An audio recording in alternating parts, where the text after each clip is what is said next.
Hey legends, welcome back to the show. This is Here's Rodder's Reviews. I am Rodney Stewart, aka Here's Rodders, your favourite fat TV and movie geek. Transformers Generation 1 Season 2. This episode is Microbots, and I thought this was going to be like a precursor to later Transformers.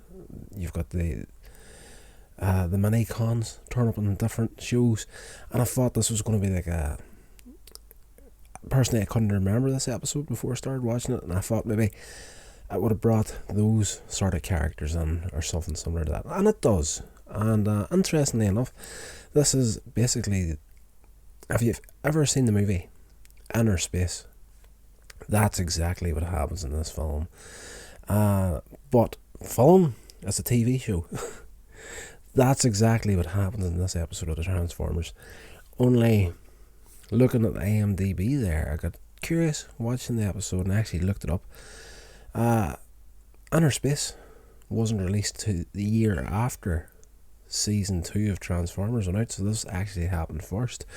So I'm thinking the guys that had written Inner Space, were they fans of the Transformers?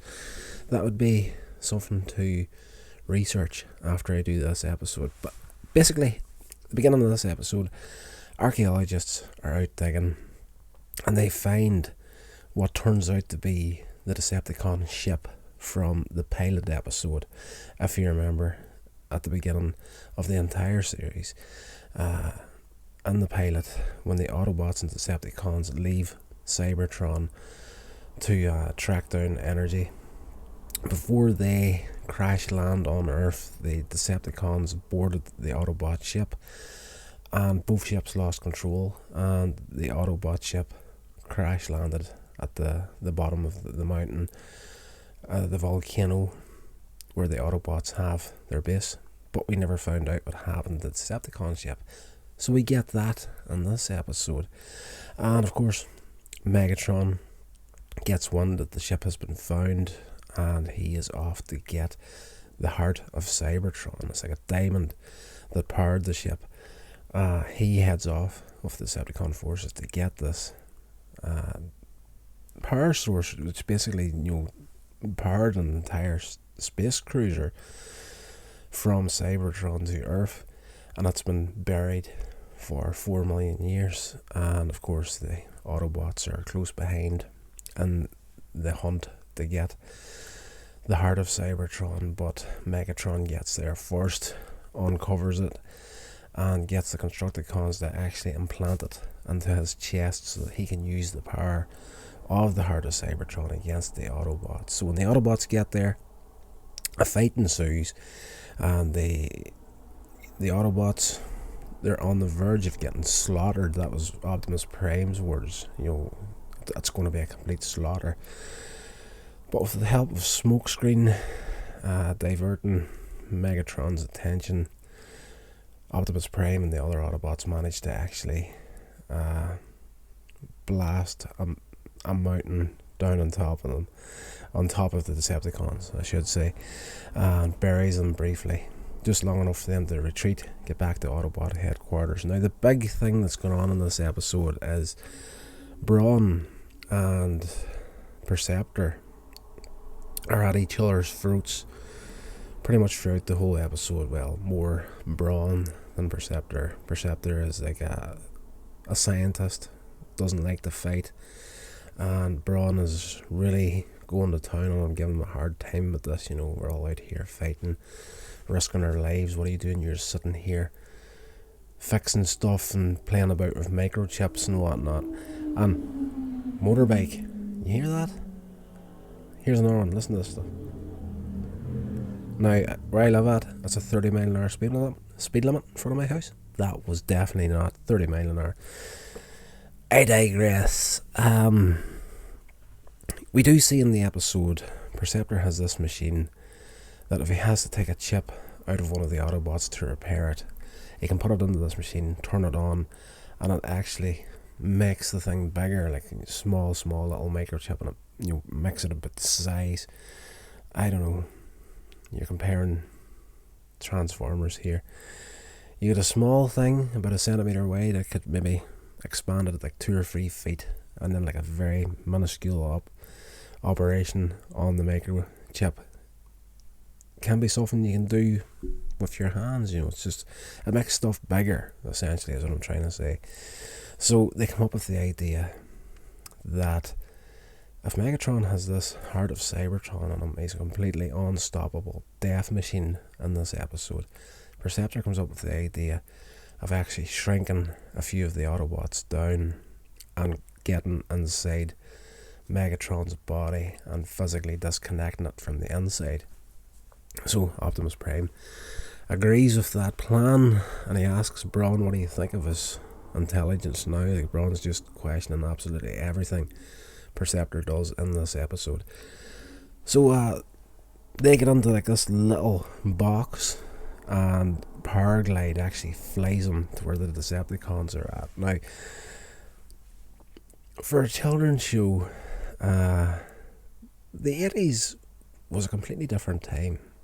I don't think I can recall in any recent memory, anyway. It's not that I watch a lot of modern cartoons, but the Decepticons get absolutely hammered on this episode. Like, I mean, blackout drunk in this episode. Whenever Paraglide flies over to drop off Perceptor, Brawn, and Bumblebee, they've all been shrunk down.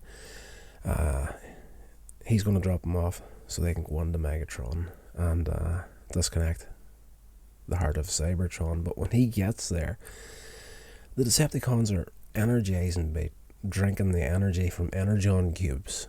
And I mean, they are absolutely hammered. Like, there's no two ways about it. There's no shying away from the fact they're all drunk and they're having a whale of a time, and all of them are passed out, including Megatron. So whenever Paraglide drops off this little box that has these guys, and it lands in Megatron's chest, and at this point he's on his back, they think out cold. They get out of the box and they make a run for his shoulder joint just before he wakes up. He feels this thing on him, and he chucks it down, and he looks up in the sky and he sees Paraglide flying off. So he fires he can basically shoot energy out of his fingertips. In this episode, he's that strong. He doesn't even have to use his cannon, his arm-mounted cannon. That's just, the power he can physically put out of his fingers at this point. Just, nobody needs the cannon anymore. Just doesn't use it throughout the whole episode, basically.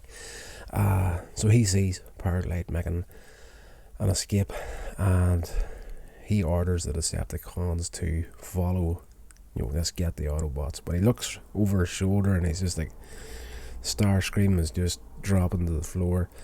Even Laserbeak, of all the Decepticons, he's, Megatron has said it many a time throughout Transformers that Laserbeak never ever lets him down.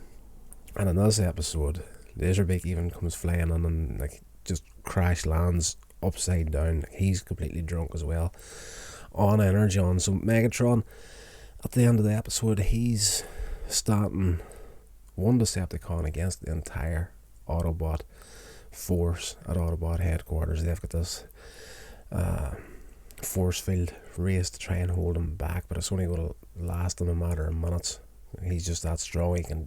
It's just a matter of time before he gets through, kills everyone. But inside Megatron's shoulder and chest, we have Brawn, Perceptor, and Bumblebee going through trying to find the heart of Cybertron. And there's a lot of the designs of Megatron's insides in this episode are very, very similar to what they actually end up using for Unicron and Transformers the movie. But we're skipping well ahead right there. But it goes into the basic sort of stuff that you would expect to happen inside Megatron's body. There's all these things in there that fight in factions. So like these things shooting out laser beams to take out viruses and whatnot, and of course the free Autobots are considered a virus, so Megatron's body is fighting back against them. And at one point they end up in Megatron's head and beside his brain, and Brawn wants to destroy Megatron's brain, but that doesn't happen in the episode. It's not. The 80s cartoons weren't shy about going places, but I don't think they wanted to leave one of their main characters brain dead in one of their episodes. So while they're at the brain, these black demon sort of things start flying out of the brain and going around the body, and they're evil thoughts that Megatron is having, and they actually use one of them. They grab hold of one because they realise, Megatron's fighting the Autobots. He's using the heart of Cybertron.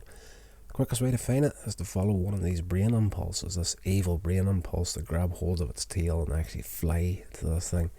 And Perceptor manages to disconnect it. And as they're making a run for it to get out of Megatron's body, they start to grow bigger and bigger and bigger. So whenever they finally run out of his shoulder joint again, at this point, of course, the heart of Cybertron is no longer connected to Megatron, so he doesn't have the laser power out of his fingers anymore, the mad destructive power. So Prime takes a shot, puts him on his back, and at this point, Brawn, Bumblebee and Perceptor run out of his shoulder joint, run down his chest, and before they actually run off the end of his leg, they've grown to full size again. Megatron is completely disgusted at this. There's been Autobots inside my body, and he just on the spot turns and flies off. He's just like, he just can't handle it. He's just disgusted beyond belief. So off he goes.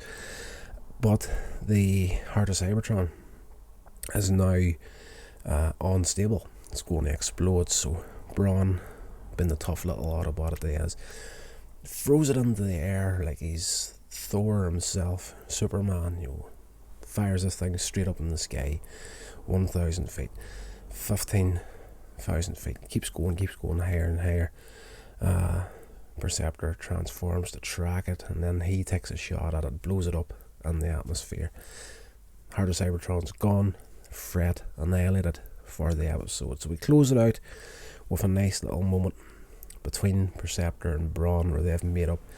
Brawn has proven himself to be an Autobot that can't do without, and Brawn has to eat his words at the end of the episode. This is my buddy.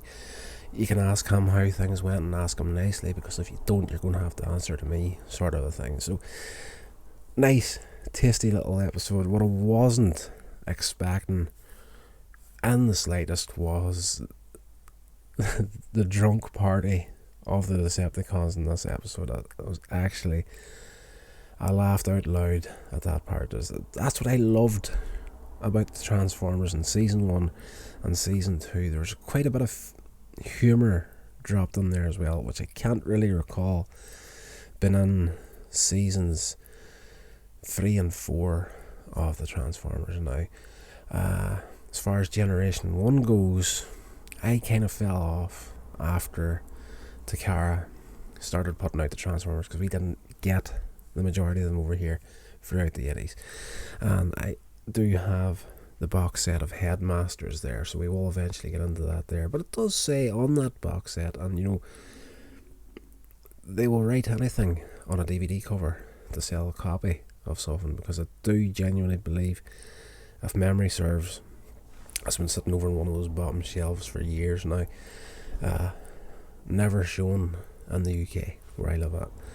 I can recall seeing Headmasters in the late 80s on summer holidays from primary school. Don't know which channel it was. I'm pretty damn sure it was broadcast here. But that's a tangent that I didn't need to go on in this episode. This was flipping fantastic, guys. I've said it before on the review show, and I'll say it again now. Season 2 of the Transformers, for me, was Transformers at its height. I really do genuinely believe that after Transformers the movie, they never quite got back to where they were at when they were doing season 2 of Transformers. Now that's something that I would love to pitch if I had the power to do it. Hasbro, by the slightest chance that anybody that has anything to do with Hasbro or whoever's licensed Transformers at the minute. If you want to do a series that's going to sell and sell well, what you need to do, Transformers Season 2 came out in 1986. The toys, the cars, the style, trucks, cars, planes, whatever you call it, you name it, were all from the 80s, mid-80s era. Transformers the movie was set in 2005. You have got a crap load of time between 1985 to 2005 where you could make a whole crap load of new cartoons that would fill in the time period between Season 2 of Transformers and Transformers the movie. There's a big time gap there that I know for me personally, as a fan of the show, growing up as a child watching it, if that was made now, like a season 2.5, you know what I mean? Just slot it in between the continuity of season 2 and Transformers the movie. I'm telling you, all the Gen Xers like me will watch that stuff. So there's an idea for you for free. I'm not even going to charge you for it.